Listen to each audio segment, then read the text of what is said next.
الرحمن علم القرآن خلق الإنسان علمه البيان الشمس والقمر بحسبان والنجم والشجر يسجدان والسماء رفعها ووضع الميزان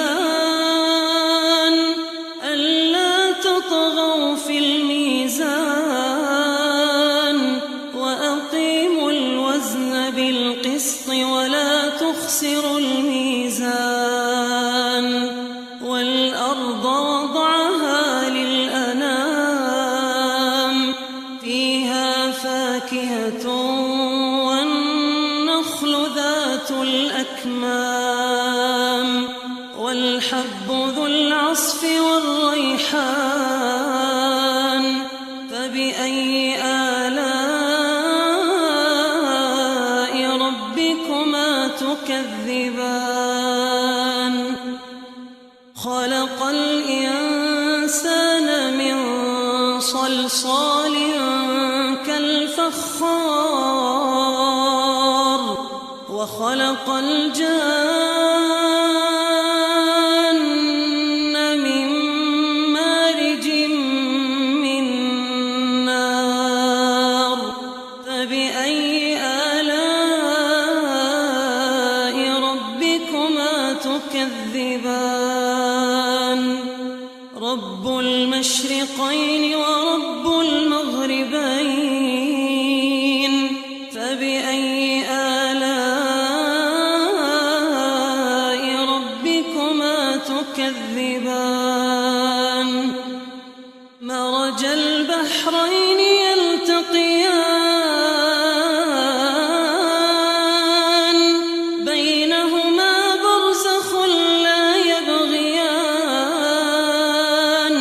فبأي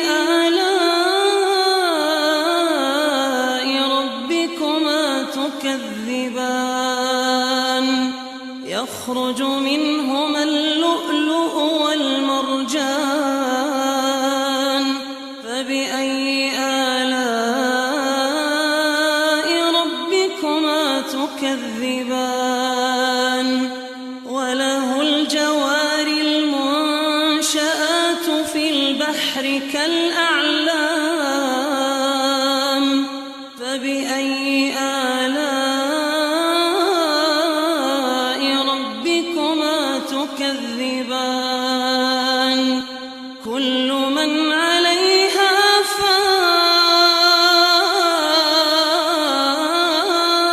فان